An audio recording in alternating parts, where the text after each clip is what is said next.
A cada 4 anos acontece um evento global que faz com que as pessoas se voltem para a televisão para acompanhar esse evento.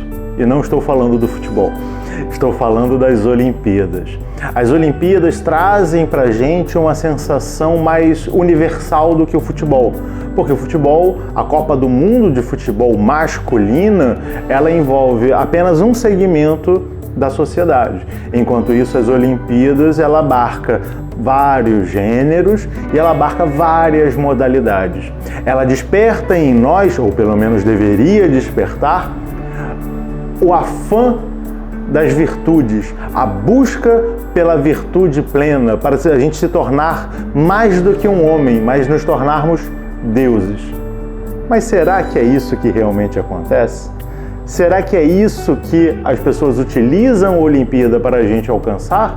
Ou existem vários problemas associados a isso? Bem, esse vai ser o bate-papo de hoje.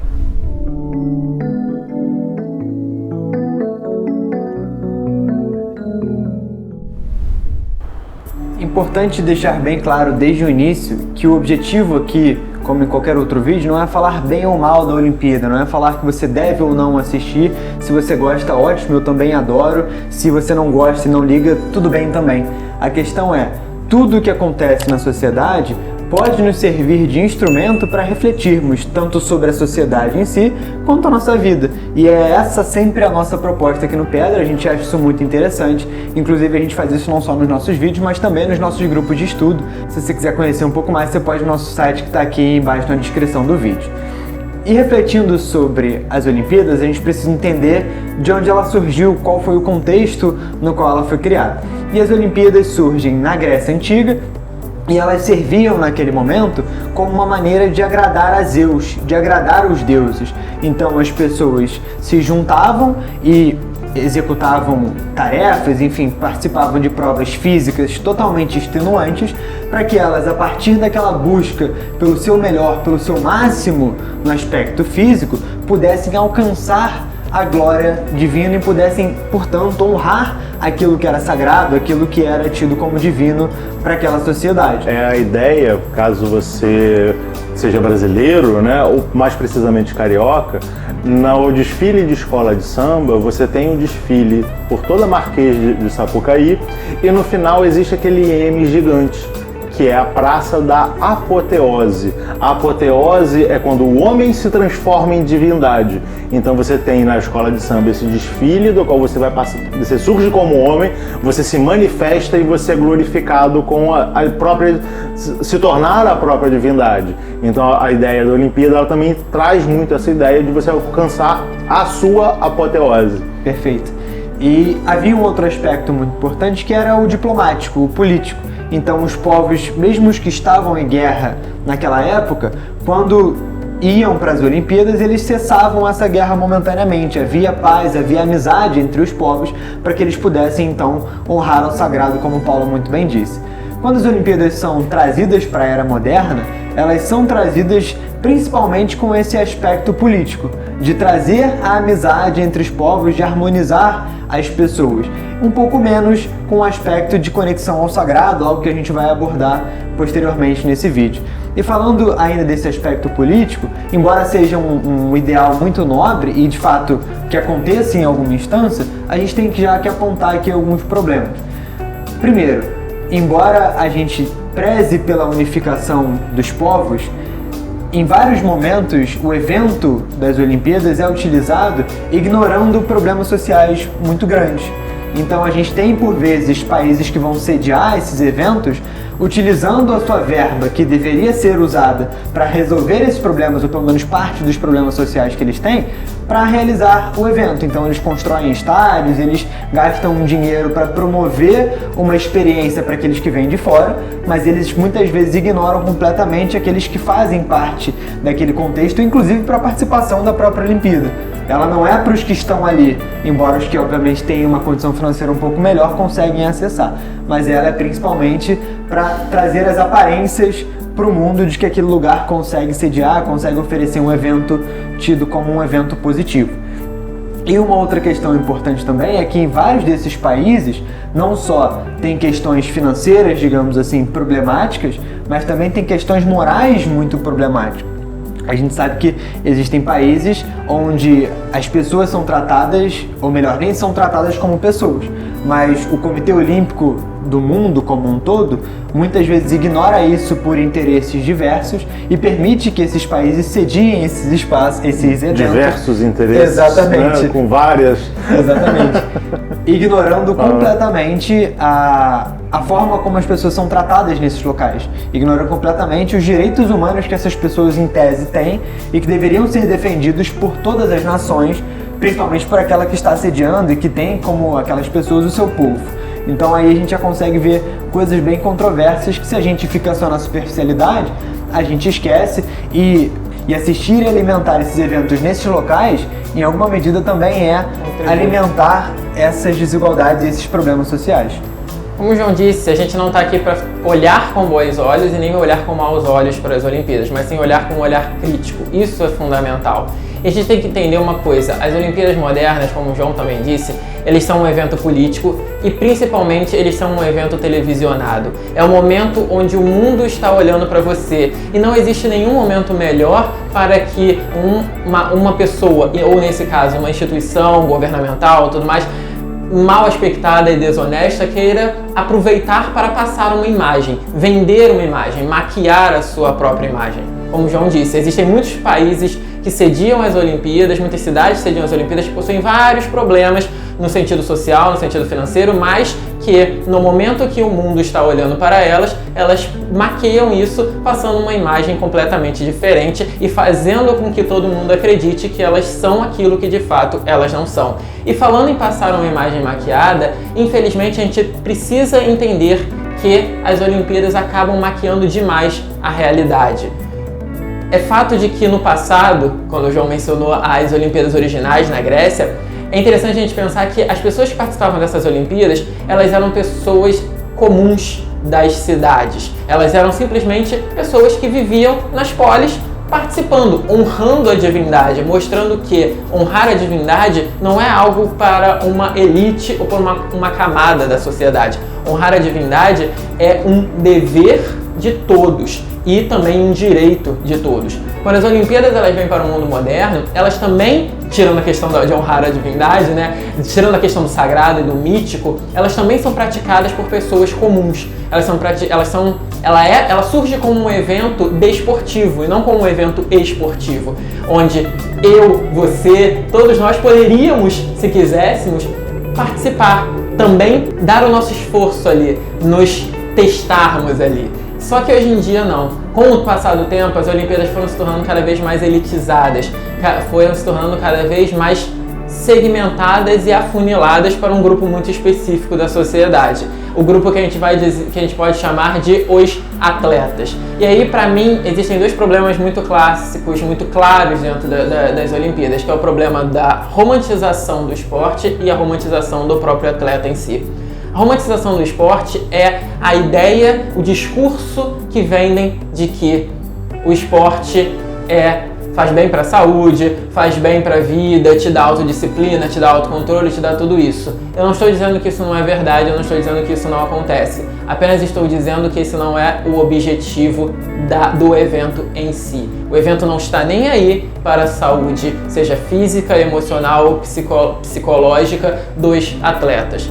Ele apenas quer que eles sejam performáticos da melhor forma possível. Até porque o esporte de alto rendimento não faz bem para o corpo. Exatamente. Ele sobrecarrega o corpo de maneira absurda. Exatamente. A médio e longo prazo, você vê que todo atleta de alto rendimento, ele fica totalmente estrupiado. Ele fica totalmente detonado. Mas para as Olimpíadas, tudo bem. Ele cumpriu o papel dele, que era fazer um show.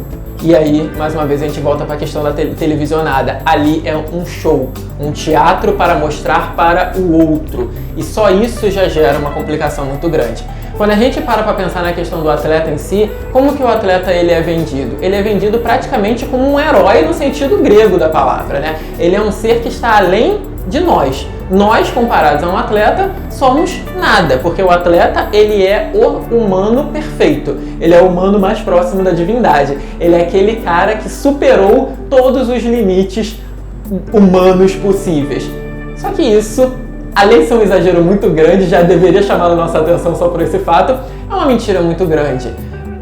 Atletas, sim, muitos deles, principalmente em países onde as situações não existe um incentivo muito grande, como o nosso próprio país, né, que o Brasil isso acontece bastante. Sim, o atleta, para ele poder participar, para ele poder treinar, para ele poder fazer tudo isso, ele precisa se esforçar muito, porque ele tem uma vida à parte daquilo. Ele precisa trabalhar, ele precisa se alimentar, ele precisa pagar suas contas e ele ainda precisa treinar para aquilo tudo. Então sim, existe uma virtude ali, existe um valor ali, existe algo que a gente possa sim se inspirar e se espelhar. Mas a gente tem que tomar muito cuidado com um discurso bonitinho que tentam empurrar pra gente de que aquele atleta é um exemplo de cidadão a ser imitado.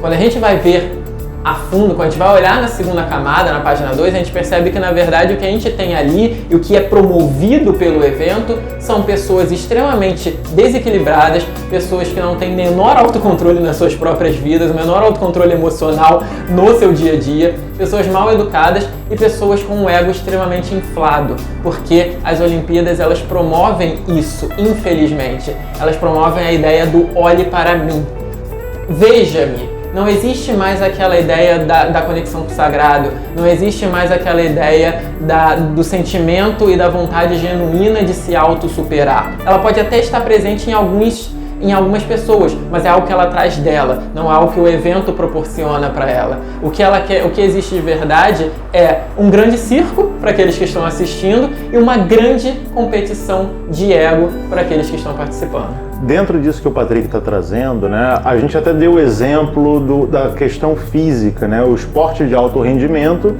ele faz com que o seu corpo físico ele fique no limite. Então você começa a conviver muito com a dor. Por isso muitos atletas eles não conseguem perdurar no tempo.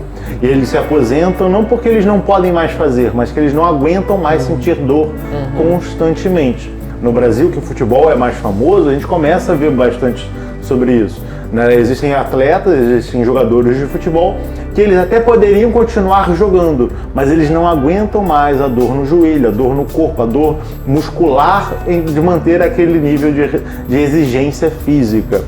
E aí quando o Patrick vai trazer justamente essa questão vamos colocar entre muitas aspas, a moralidade, esse controle emocional, mental do atleta, é importante que a gente perceba também uma outra coisa.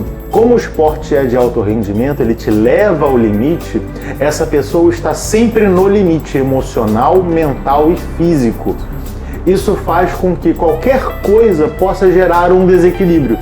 Não significa que essas pessoas são pessoas ruins, mas que é cobrado que elas estejam no estado de exceção. E isso sobrecarrega a sua porção emocional e a sua porção mental.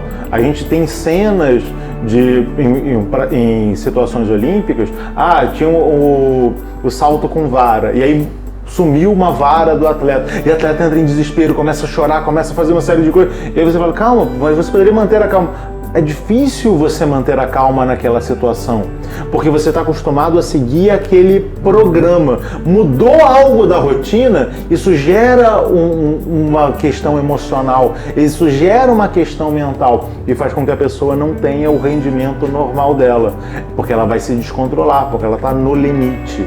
Na nossa sociedade, o ideal é que você não viva no limite. E aí você viva num estado tranquilo e, eventualmente, você alcança esse limite para ampliar o seu limite. É como você ir na academia malhar. Você não vai e pega 200 quilos. Você pega aquilo que você consegue trabalhar. Aí no início você sente dor, dominou. Aí você aumenta um pouco o seu limite. Ou não, eu só quero trabalhar isso. Você mantém, você precisa mudar o seu tipo de estímulo para também não perder massa, né? Mas você vai e vai trabalhando a ideia do seu limite. Quando a gente vai voltar para a própria ideia da sociedade, e aí trazendo o caso mais concreto do Brasil, a gente percebe, como o Patrick falou, essa ideia da glamorização. E aí o atleta brasileiro é o cara que tem que fazer de tudo além de ser atleta. Parar para pensar, imagina o seguinte, né? A Olimpíada, salvo exceções como boxe, por exemplo, ela é feita de atividade profissional. Imagina que para você exercer sua profissão, você tem que fazer uma outra profissão para te ajudar a fazer a sua profissão. Isso aqui muitas das vezes a gente pega no Brasil. Os atletas brasileiros têm 2 profissões, 3 profissões, né? Fazem uma série de coisas para conseguir chegar numa Olimpíada, para chegar numa grande competição. Precisa da ajuda da galera, fazer uma vaquinha, fazer alguma coisa para chegar num determinado lugar. E aí quando chega, vende, olha só o ideal da pessoa que se superou, que é maravilhoso. Isso é bom para todo mundo. Cara, não é para todo mundo. Isso não é bom. Você não deve viver no limite. Ah, mas viver no limite é bom. Não é. Isso gera uma série de problemas. Então a gente tem que ter essa noção. E aí vem um outro discurso, né? Porque a gente tem políticas governamentais que eles dão bolsa auxílio para atleta quando o atleta se destaca. Então você tem que comer o pão que o diabo amassou para poder se destacar. Aí você ganha um patrocínio e aí você pode, em tese, abrir mão das outras coisas. Aí você abre mão das outras coisas e você não mantém o mesmo nível de rendimento. E a pessoa vai tirar o patrocínio da pessoa, falando, ah lá, viu só, agora tá na molezinha, só faz isso, não alcança. Você joga para cima daquela pessoa e você não percebe que as outras pessoas melhoraram, que aquela pessoa, ela conseguiu aquilo num sacrifício e depois você não consegue necessariamente manter aquele padrão. Por quê? Vamos dar um exemplo do futebol, que é um exemplo mais concreto para todo mundo. Uma pessoa que começa a jogar futebol profissionalmente com 18 anos, o corpo dela não está acostumado a jogar futebol que nem uma pessoa que começou desde as categorias de base e foi crescendo. O nível de lesão dessa pessoa é muito maior do que o nível da outra pessoa. Na média, obviamente, a gente tem genéticas que vão variar, porque você não está acostumado a fazer aquilo. Quando você começa a treinar para valer, o seu corpo não está acostumado com aquele tipo de coisa. E você também elimina a questão do outro, como se a pessoa ganhar a medalha dependesse só dela. Não, depende do outro também. A gente já deu não a Olimpíada, mas no Pan-Americano, o Brasil já foi medalha de ouro no basquete, que é o grande esporte norte-americano, né? E o Brasil foi medalha de ouro no basquete numa época em que o basquete norte-americano não estava acostumado a fazer arremessos de 3, porque não existia essa regra no basquete norte-americano. E no Brasil já existia. Ou seja, como eles não estavam acostumados com aquela regra, eles fizeram muitas cestas. Sim, só que as cestas dele valiam 2 pontos ou 1 ponto só no lance livre. O Brasil tinha muitas cestas de 3 pontos. E isso faz com que você, a cada cesta, ganhe 50% a mais de ponto do que o adversário. Isso te dá uma margem de manobra. Hoje em dia, o Brasil ganhar dos Estados Unidos é muito difícil. Mesmo se a gente fosse pegar as gerações passadas e botar a equipe norte-americana jogando com 3 pontos, dificilmente a gente ganharia de novo. Porque a gente também tem que entender o contexto do outro. Muitas das medalhas que o Brasil ganhou, a gente ganhou porque a antiga União Soviética estava boicotando os jogos nos Estados Unidos. Por quê? Porque antes os Estados Unidos tinham boicotado os jogos na União Soviética. Então você teve menos participantes, logo te coloca a possibilidade de chegar um pouco mais. O Brasil ganhou muita medalha na Olimpíada no Rio, porque o país que cedia tem mais vagas em todos os esportes. E isso te coloca mais gente para a possibilidade de competir. Então é importante que a gente perceba todas essas nuances para analisar a forma com que a nossa sociedade se coloca para a gente, a forma com que ela vende para a gente e a forma com que a gente observa a sociedade. Porque se a gente não tem esse olhar crítico, a gente bate palma para todas essas coisas ruins. Novamente, como o João falou, isso não significa que você não deva ver Olimpíada, isso não significa que você deva ver Olimpíada. Isso significa que você tem que ter olhar crítico, saber separar o que é bom do que é ruim. Aquilo que é bom você mantém e aquilo que é ruim você critica para que aquilo deixe de existir e passe a ser bom de fato. E até o próximo programa. Tchau, tchau.